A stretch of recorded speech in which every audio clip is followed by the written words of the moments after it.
Oi pessoal, eu sou a Vitória. Meu grupo é composto pelo Ramon, pelo Renan e pelo Vitor, e a gente vai falar sobre o artigo Anticorpos biespecíficos e conjugado do anticorpo-droga na terapia do câncer e suas considerações tecnológicas. Então, numa breve introdução, anticorpos terapêuticos exercem suas funções pois ligam-se e neutralizam moléculas-alvos. Dessa forma, a vantagem desse tipo de tratamento é uma ligação forte e específica do anticorpo ao antígeno-alvo, o que maximiza a eficiência e a segurança desse tipo de tratamento. Além disso, os anticorpos possuem uma habilidade de bloquear a interação proteína-proteína, que muitos medicamentos não possuem. No entanto, bloquear uma única molécula causadora de doenças raramente cura doenças complexas como o câncer. Dessa forma, algumas modificações aplicadas ao formato molecular convencional de imunoglobulinas foram propostas a fim de superar esse obstáculo, e as abordagens que mais se destacaram são os anticorpos biespecíficos e os conjugados anticorpo-droga, que são retratados nesse artigo. Então, um único anticorpo que se liga simultaneamente a dois alvos diferentes é um anticorpo biespecífico, e esses podem ser agrupados de acordo com seus formatos em três grupos distintos. O primeiro grupo trata-se do grupo fragment-based, onde há domínios variáveis de anticorpos. Os anticorpos presentes nesse grupo são geralmente menores do que os outros grupos, e dessa forma há uma liberação mais rápida e uma penetração maior nos tecidos em vivo. E além disso, as moléculas de anticorpos possuem estruturas pouco similares entre si, onde a semelhança entre elas é apenas na ligação peptídica flexível entre os fragmentos de anticorpo. E dessa forma, esses anticorpos possuem conformações moleculares únicas, ou seja, para cada tipo de tratamento há necessidade de um anticorpo específico. O segundo grupo trata-se do Symmetric Fc-based, onde Fc remete ao fragmento cristalizável e é ele o responsável pela região efetora do anticorpo, pois é essa região que se liga a receptores e proteínas e aumenta o tempo de meia-vida das imunoglobulinas em vivo. Esses anticorpos são ditos simétricos, pois possuem fragmentos variáveis, na grande maioria de cadeias simples, nas regiões N e C terminais das cadeias polipeptídicas, e o que os tornam maiores que as imunoglobulinas convencionais. Agora nós falaremos sobre a assimetria dos fragmentos cristalizados dos anticorpos biespecíficos. Nesse tópico, eles observaram que as moléculas de imunoglobulina G são heterotetrâmeras, possuindo duas cadeias pesadas e duas leves, que são mantidas por ligações de sulfeto. Já a imunoglobulina biespecífica, ela possui a mesma arquitetura da convencional, entretanto, sua biespecificidade se dá pelos dois braços de fragmentos de anticorpos diferentes.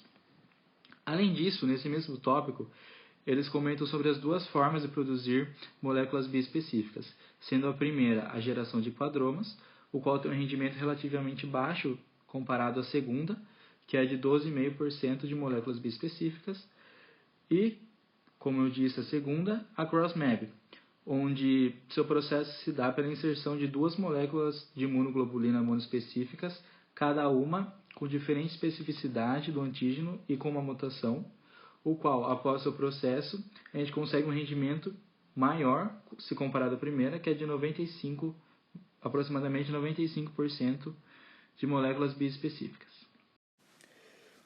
Neste tópico do artigo, eles comentam sobre a importância da afinidade como um fator crítico para o efeito farmacológico de um anticorpo biespecífico. Uma importante ação, que é a ligação ao alvo de um anticorpo biespecífico, também pode ser afetada por seu formato e estrutura. Assim, alguns fatores como a flexibilidade, o tamanho, a estrutura do vinculador do antígeno-alvo e sua localização do epítopo são de vital importância para seu pleno funcionamento. Além disso, eles reforçam a importância da engenharia celular nesse processo. Afinal, ela é necessária para otimizar esses tipos de anticorpos biespecíficos, bem como conseguir um design ideal para algum anticorpo biespecífico de interesse. Os efeitos da afinidade dos anticorpos biespecíficos em suas atividades biológicas puderam ser melhor avaliados comparando-se as atividades biológicas de diferentes anticorpos biespecíficos com o mesmo par de antígenos. Esse par de antígenos escolhido pelos pesquisadores foi o CD19 e o CD3, que foi considerado um par ideal. Após feita essa teste, eles fizeram algumas considerações mais importantes que estão escritas no artigo. Uma delas é que o AFM11, que foi uma das moléculas testadas, foi muito potente em morte de múltiplas células-alvo. Além disso, a blinatumomab possui alta afinidade pelo CD19, o que faz com que várias de suas moléculas sejam ligadas à célula-alvo, onde, através disso, formam-se sinapses imunes entre a célula-alvo e a efetora, o que é de grande valia numa resposta imune específica. Olá pessoal, meu nome é Victor Faria, graduando de Engenharia de Bioprocessos e Biotecnologia, e hoje a gente vai estar conversando um pouco sobre Antibody Drug Conjugate, ou simplificando um pouco, ADC. A ADC é um novo tipo de tratamento para doenças como câncer, e ela está englobada dentro de uma categoria denominada Targeted Therapy, que seria uma terapia que possui um alvo em específico. Essa terapia vai funcionar bloqueando o crescimento de células cancerígenas e de moléculas especializadas direcionadas a carcinogênese e crescimento tumoral. Mas eu pergunto para vocês, por que a gente utilizaria um novo tipo de tratamento que ainda está em fase de teste, como ADC, ao invés de utilizar a quimioterapia que ainda tem um certo grau de efetividade em certos casos? Resumidamente, a quimioterapia ela vai atacar tanto as células cancerígenas tumorais do nosso organismo, quanto as células normais. Então é por isso que é comum a gente ver pessoas utilizando a quimioterapia, passando por um processo de quimioterapia tão debilitadas, devido a esse ataque de células normais e cancerígenas. Já nesse novo tipo de tratamento por ADC, a gente tem uma maior seletividade das células, ou seja, a gente vai ter a eliminação das células cancerígenas e o poupamento das células normais. Mas como que funcionaria, como seria o mecanismo de ação dessas ADCs? Primeiramente, a gente deve conhecer esse tipo de terapia. O ADC é composto por 3 elementos. O primeiro elemento seria o anticorpo, que deve possuir como alvo um antígeno específico. O segundo seria um ligante químico, denominado linker, que conecte o anticorpo ao antígeno. E por fim, o que eles chamam de cytotoxic payload, que seria uma carga citotóxica. Primeiramente eu vou resumir como o ADC funciona e posteriormente a gente fala um pouco mais detalhadamente de cada um dos 3 componentes, de cada um desses 3 elementos. O mecanismo de ação do ADC vai envolver um anticorpo que irá se ligar a esse antígeno específico no caso.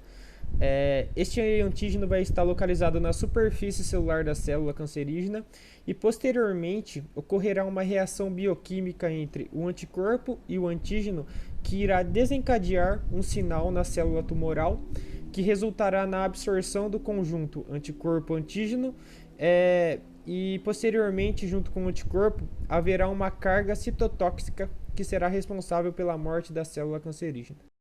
Basicamente, o mecanismo de ação desses ADC foi o que eu expliquei para vocês agora. Então, vamos falar um pouco dos componentes desse ADC agora. Um dos componentes é o Target Antigens. Estes antígenos vão ser superexpressados na superfície celular cancerígena e não deve ter ação em células normais. Isso vai ocorrer pelo fato de que os anticorpos vão ter a função de entregar uma certa carga citotóxica dentro da célula cancerígena. Visto isso, as funções básicas do antígeno e a sua inibição pelos anticorpos vão se tornar menos importantes. Mas como seria o mecanismo de ação desses target antígenos? Basicamente ele iria agir em conjunto com o anticorpo. Então a gente teria anticorpo, antígeno antígeno, target antigens, e juntos eles seriam endocitados pela superfície celular cancerígena, para assim o anticorpo poder entregar sua carga citotóxica e eliminar a célula doente. Visto isso, hoje em dia o nível de expressão dos antígenos na superfície celular cancerígena é um dos parâmetros para determinar se aquela carga citotóxica dentro da célula é eficiente ou não é eficiente. Geralmente, os alvos da ADC é o câncer hematológico, que é um câncer mais acessível a esses target antígenos. Porém, existem também outros tipos, como os de tumores sólidos, e esses de tumores sólidos representam cerca de 90% do total de casos de câncer. E além disso, a maioria dos receptores da superfície celular dos tumores sólidos estão presentes em células normais. Então o que aconteceria? Mesmo receptor em célula doente, mesmo receptor em célula normal. Usando esses target antígenos nesse caso, a gente teria a eliminação de ambas as células, e isso não seria viável para a gente. Por isso, hoje em dia, há um grande esforço para produzir esse ADC para esse tipo de caso, para esse tipo de tumor sólido.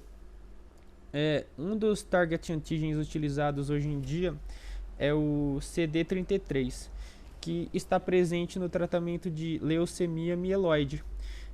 Ele vai agir em conjunto com um anticorpo e eles vão ser internalizados dentro da célula, como a gente viu anteriormente, possibilitando o desenvolvimento desse ADC direcionado a esse antígeno em específico. Porém, a expressão desse CD33 também ocorre em células da medula óssea e que posteriormente vão causar mieloexpressão e toxicidade hepática. Visto isso, o controle do perfil de expressão específico e o cálculo da internalização eficiente nas células se tornaram um dos principais parâmetros para ver se esses target antígenos são eficientes ou se não são eficientes. Sobre os target antígenos, era isso basicamente que eu tinha para falar. Então vamos passar aqui, vamos falar um pouco de cytotoxic drugs. As cytotoxic drugs devem ser potentes de forma que quando o anticorpo entregar a sua carga dentro da célula cancerígena, a mesma consiga eliminar essa célula cancerígena. Essas cytotoxic drugs são utilizadas como carga útil, como payloads, e esses payloads são as tubulinas e inibidores de auristatinas e maytansinoides. Vale ressaltar que sozinho eles são muito tóxicos para serem utilizados como drogas terapêuticas. Porém, em conjunto com anticorpos e direcionados ao local correto, eles podem matar células cancerígenas em uma baixa concentração. Além desses payloads citados, que seriam a tubulina, inibidores de auristatinas e maytansinoides, existem payloads que vão ser responsáveis pela alquilação, reticulação e clivagem da fita de DNA, assim como inibidores de topoisomerase. Falar um pouco dos payloads para vocês. Um desses payloads é a maytansina. A maytansina é um produto natural que é isolada de uma planta da espécie Maitenus.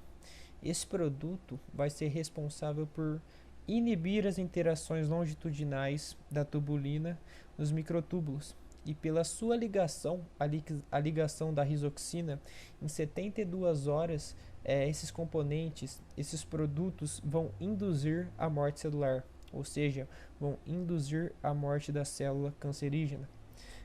Além da maytansina, existem as auristatinas, que também são inibidores de tubulina, mas elas vão induzir a troca nucleotídica da tubulina e vão afetar a conformação e a formação do circuito M nos microtúbulos.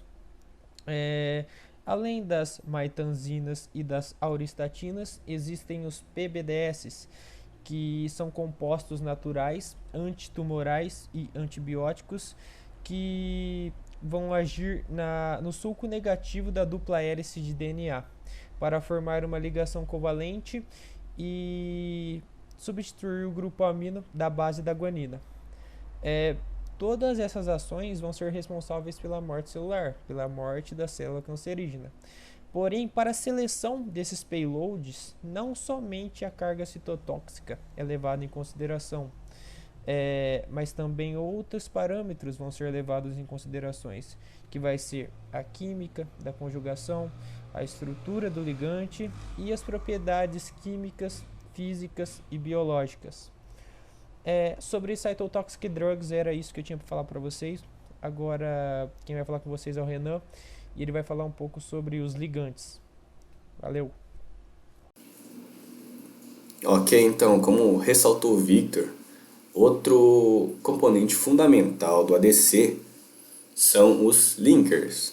Esses que, além de unir a carga citotóxica ao anticorpo, eles devem ser estáveis o suficiente para que essa carga citotóxica não seja liberada enquanto o anticorpo estiver na corrente sanguínea. Porque imagina, além de liberar o agente citotóxico na corrente sanguínea e poder danificar as células saudáveis, também há uma queda na eficiência devido à grande parcela dessa dosagem de anticorpos está sendo destinada não às células tumorais e sim às células saudáveis. Então, o linker é um fator crítico, porque ele tem esse papel de regular quando a carga deve ser liberada ou não, o que vai afetar diretamente na eficiência do medicamento. Então, ele tem que ser estável até chegar na célula tumoral, ser internalizado, para que então, depois de sofrer degradação lisossomal, por exemplo, liberar a carga citotóxica na célula tumoral. Enfim, há vários tipos de ligantes, dentre os quais a gente pode subdividir eles em duas grandes classes. Os não cliváveis, onde o ligante não vai se separar da droga, mesmo após ele ser degradado por proteases lisossomais dentro da célula, mas mesmo assim eles vão exercer seu papel citotóxico dentro do citosol celular, certo? Além deles, temos os cliváveis. Esses sim vão se separar da droga quando forem internalizados pela célula tumoral, seja por degradação proteolítica, por baixo pH ou até mesmo por redução. Tudo vai depender muito do ambiente em que ele se encontra. Então, dando um exemplo de ligante não clivável, a gente tem a Kadcyla, que é um tioéter e que é usado no tratamento de câncer de mama. Inclusive, esse medicamento já passou por testes clínicos e foi aprovado. Já para exemplos de ligantes cliváveis por degradação proteolítica, temos o Adcetris, um medicamento utilizado para linfoma de Hodgkin e linfoma anaplástico de células grandes, que foi também aprovado. Nessas duas doenças, a gente tem a superexpressão de uma enzima chamada catepsina B, que é uma enzima lisossomal e tem atividade carbodipeptidase, ou seja, ela vai clivar uma ligação peptídica anterior à ligação com a droga, deixando assim uma extremidade com o grupo carboxila. Vocês podem ver aqui na imagem a carboxila aqui, ó. E após isso a molécula vai sofrer o que a gente chama de reação autoimolativa, o que vai liberar a droga para que ela assim comece a agir. Também temos exemplos de linkers cliváveis por pH baixo. Exemplos disso são os usados no Milotarg para tratamento de leucemia mieloide aguda e no Besponsa para tratamento de leucemia linfoblástica aguda, onde os ligantes são hidrazonas ácido lábeis e são estáveis a um pH 7,4, mas que serão hidrolisadas no ambiente lisossomal ácido. E por último, um exemplo de ligante clivável por ambiente redutor que nós não temos a imagem no artigo são os usados em medicamentos como o anitumab raftancine para mesotelioma e mirvetuximab soravtancine para câncer de ovário.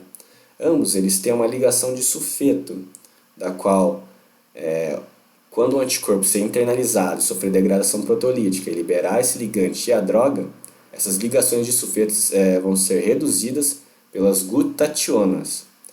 Essas que são antioxidantes naturais presentes no citosol das células e que sua atividade redutora vai servir tanto para combater radicais livres quanto para reduzir essas ligações de sulfeto.